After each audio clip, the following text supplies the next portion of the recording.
Opening scene, the quiet library. The library is nearly empty, save for the soft rustle of pages and the creak of Eleanor's chair.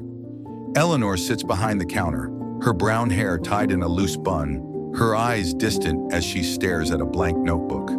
Her hands tremble slightly and she tucks them under the desk. The weight of her sadness feels like a heavy fog, dulling the joy she once found in her work. Books, once her refuge, now seem like distant friends she can't reach. Eleanor, muttering to herself, "Another day, another stack of returns to sort. Why does it feel so heavy today?" Mira, the teenage volunteer, bursts through the door, her backpack slung over one shoulder. Her energy contrasts sharply with Eleanor's stillness. Mira, cheerfully, "Afternoon, Ms. Eleanor. Got any new mysteries for me to shelve? I'm ready to dive into some detective work." Eleanor, forcing a smile, "Just the usual returns, Mira. They're over there by the cart." "Thank you." Mira notices Eleanor's subdued tone but doesn't press. Instead, she hums softly as she begins shelving books, her enthusiasm filling the quiet space. The discovery, the hidden book. Later, while reorganizing a dusty corner of the library, Mira pulls out an old leather-bound book tucked behind a row of encyclopedias. Its cover is worn with no title, and the pages are yellowed. Intrigued, she flips it open and finds handwritten entries, journal pages filled with sketches, poems, and reflections. Mira, excitedly to herself, "Whoa, what's this? A secret book? This is like finding treasure." She hurries to Eleanor, holding the book like a precious artifact. Mira, "Ms. Eleanor, look at this. I found it hidden in the back. It's someone's journal, full of stories and drawings. Do you know who it belongs to?" Eleanor takes the book, her fingers brushing the cracked leather. Her eyes widen as she recognizes it instantly. Her heart skips a beat. It's her old journal from years ago when she was younger, full of dreams and hope. She had hidden it away after her depression began to cloud her life, unable to face the vibrant person she once was. Eleanor, quietly, "It's, mine. I wrote this a long time ago." Mira, surprised, "Yours? Miss Eleanor, this is amazing. There's a poem here about a bird finding its wings and this sketch of the town square. It's beautiful. Why'd you hide it?" Eleanor, hesitant, looking away. "I don't know, Mira. I guess I didn't want to be reminded of who I used to be. Things feel different now." Mira senses the weight in Eleanor's words but doesn't push. Instead, she smiles gently. Mira, "Well, I think it's special. Maybe you should read it again.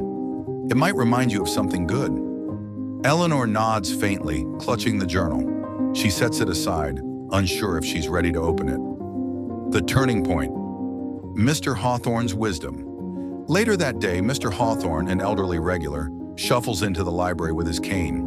He notices Eleanor's distant expression in the journal on the counter. Mr. Hawthorne kindly, "You look like you're carrying a storm in your heart, Eleanor. Care to share what's weighing you down?" Eleanor hesitates, then opens up, her voice trembling. "Eleanor, I found this old journal of mine today. It's full of dreams I used to have, stories, poems, plans. But now, I feel like I've lost that part of me. Everything feels heavy, like I'm stuck in a fog I can't escape." Mr. Hawthorne listens patiently, his eyes warm with understanding. Mr. Hawthorne, "You know, Eleanor, I once lost my way too. After my wife passed, I thought my story was over, but I started writing letters to her, just to feel her close. Those words, they didn't fix everything, but they helped me find my voice again. Your journal there? It's not just a memory, it's a map back to yourself." Eleanor, softly, "But what if I'm not that person anymore? What if I can't find her?" Mr. Hawthorne, "You don't have to be her. You just have to start writing again. Your story's not done. Even a single word can be a step out of the fog." The healing step, sharing the story. That evening, Eleanor sits alone in the library after closing. The journal lies open before her. She traces the words of a poem she wrote years ago about a bird soaring above a stormy sea. Tears well up, but for the first time in months, they feel like release, not despair. She picks up a pen and writes a single line. The fog is thick, but I'm still here. The next day, Mira returns, and Eleanor musters the courage to share a page from the journal. A short story about a lighthouse keeper who learns to trust the light within, even on the darkest nights.